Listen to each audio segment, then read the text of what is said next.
understand that Zimbabwe is very important in terms of minerals. You know, it's very important to its indigenous people, but as well as the oppressor.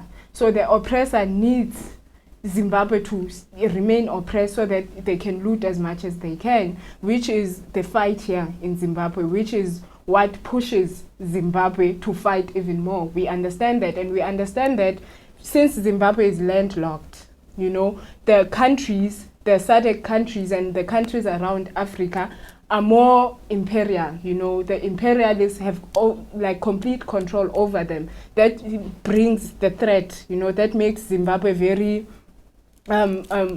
vulnerable to threat. We understand that, and it's one of the reasons why we're here. We want to be able to safeguard whatever is happening in Zimbabwe, because it's very important for, in terms of Pan-Africanism, it's very important for the whole of Africa. So we take Zimbabwe as a template, and we need to protect that template. You know, we need to protect it, and we can only do that when we completely destabilize the boundaries that the imperialist, the white supremacist governments have created amongst us. We need to destabilize those. We need to be able to have a flow between Zimbabwe and South Africans. Hence, we are here in Zimbabwe from Azania to pledge solidarity and to say that we need to safeguard whatever is happening in Zimbabwe, because it's very significant in African history, not in only Zimbabwean history, but the history of Africa, because we understand that in Africa, Zimbabwe is the only free state. Zimbabwe is the only black power state, and that's a threat to the imperialists. And we also understand that all other African countries are under imperialist rule. You know, they are still under the same rule they are neo-colonial states, meaning that they are the imperialists. They are controlled by the imperialists, and they will do anything as well to try and destabilize Zimbabwe.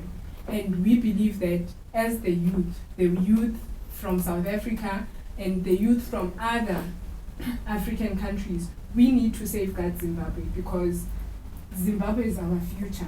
We want everything that happened in Zimbabwe to happen in our respective countries. We want indigenization. We want our land back in Azania.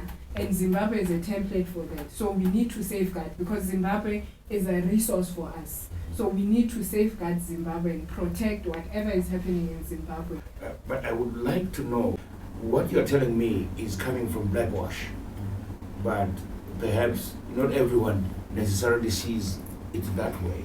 Generally in South Africa, what is the perception of them on these elections?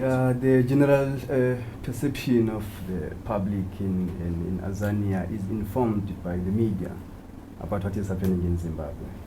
You know, and unfortunately, the media in Azania is controlled by imperialist forces and neo-colonialist forces. You know, I mean, ETV in SABC, to us, they operate as extension of BBC and CNN.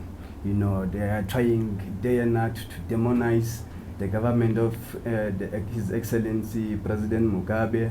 They try to vilify him and to project him as this monster who's killing people. So even as we are here in Zimbabwe, we are getting messages, you know, from Azania that Zimbabwe, even after these elections, which we have witnessed as very, very peaceful elections, you know, what they are talking about is the opposite. They are talking about violence in Zimbabwe, the intimidation of the members of MDC, and they are siding with MDC, you know, that there were no free and fair election in Zimbabwe. So because of that, you know, because most of the people in Azania rely on the media to get information, and unfortunately, you know, the media is not controlled by people who are pro-Africa, who are pro, you know, interest of African people, you know, but they are controlled by people who are dancing to the tune of the imperialists. So unfortunately,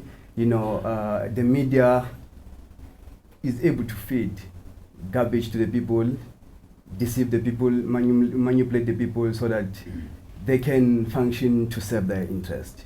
So as we get the messages, the news, ETV and SABC, we have heard that they are talking about undemocratical processes that happened in these elections, you know, and the organization like DAs and all the NGOs which are working on the ground helping, you know, MDC, because in Azania there are many organizations which are working together with MDC, which are trying by all means to sabotage, you know, the process of empowering African people in Zimbabwe. So the perception of the public in Azania, for sure, because of the media, they are anti-Zimbabwe and they see Zimbabwe from the perspective of BBC and CNN because of the media that we have in that country.